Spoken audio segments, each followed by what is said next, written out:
قوة إلا بالله العلي العظيم. أعوذ بالله من الشيطان الرجيم. بسم الله الرحمن الرحيم. رب اشرح لي صدري ويسر لي أمري واحلل عقدة من لساني يفقهوا قولي. الصلاة والسلام على أشرف الأنبياء والمرسلين سيدنا ومولانا ومولى الثقلين محمود رب المشرقين والمغربين جد الحسن والحسين أبي القاسم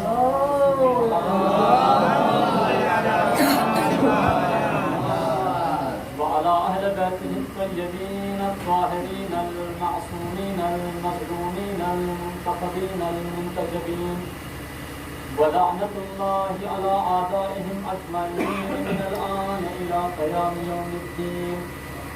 بسم الله الرحمن الرحيم.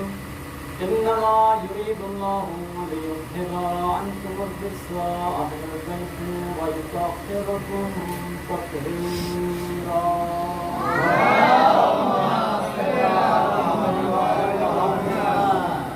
أما بعد فقد قال الله تبارك وتعالى في القرآن المجيد وهو أصدق الصادقين وقوله الحق.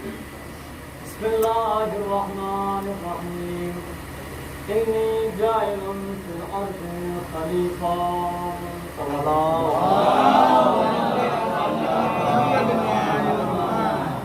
عزیزان گرامی، برادران عزیز، محترم خدا، سب سے پہلے شکر ہے اس خالق اکبر کا کہ جس نے اس پوری کائنات پر ذرے ذرے کو خلقت کا جان بخشا اور اپنی اس مخلوق کے اندر ہم انسانوں کو اشرف المخلوقات بنایا،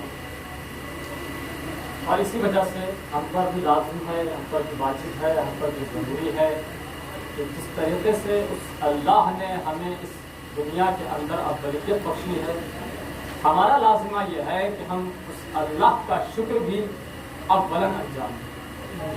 اس لیے کہ اگر ہم کسی کام سے پہلے اس خدا کا شکر انجام دیتے ہیں، اگر اس خدا کا شکر ادا کرتے ہیں، تو وہ خالق دیکھ کے خوش ہوتا ہے کہ یہ میرا شکر گزار ہوگا، اور اللہ شکر گزار بندوں کو ہی پسند کرتا ہے. سلامت میں محمد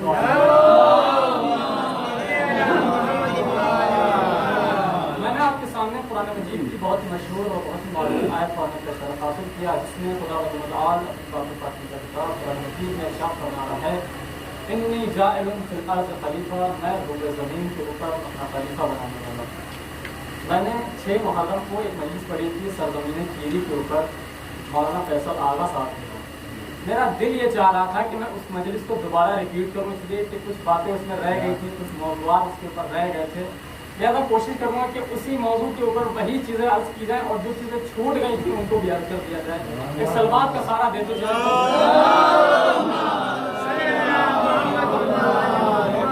ارشاد یہ بات یہ تعالیٰ ہو رہا ہے کہ انی جاعل فی الارض خلیفہ، میں روئے زمین کے اوپر اپنا خلیفہ بنانے والا ہوں.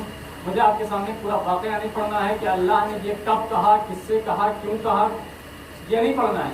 صرف آپ کو جلدی جلدی تمہیداً آپ کے سامنے بس لے چل رہا ہوں. بھائی جب اللہ نے ارادہ کیا کہ اس زمین کے اوپر کوئی اپنا خلیفہ بنائے، اپنا نمائندہ بنائے، تو اللہ نے جبرائیل کو حکم دیا کہ جبرائیل جاؤ زمین سے مٹی لے کر کے آؤ تاکہ میں اس زمین کے اوپر اپنا نمائندہ خلق کروں. جبرائیل آئے اور مٹی لے کر کے گئے، اور اللہ نے اس مٹی کے ذریعے سے ایک پتلا بنوا کر تیار کیا. جب وہ پتلا بن کے تیار ہو گیا تو اللہ نے حکم دیا کہ اے فرشتوں، اے ملائکہ، جب میں اس پتلے کے اندر روح پھونکوں تو سب کے سب سجدے میں چلے جانا. اور جب اللہ نے اس پتلے کے اندر روح پھونکی تو سارے کے سارے ملائکہ سجدے کے اندر چلے گئے سوائے ابلیس کے. ابلیس سجدے میں نہیں گیا. جب ابلیس سجدے میں نہیں گیا تو اللہ نے ابلیس سے پوچھا کہ تو نے سجدہ کیوں نہیں کیا؟ تو ابلیس نے کیا کہا کہ اے خدا، تو نے اس پتلے کو بنایا ہے مٹی سے، تو نے اس پتلے کو بنایا ہے مٹی سے، تو نے اس پتلے کو بنایا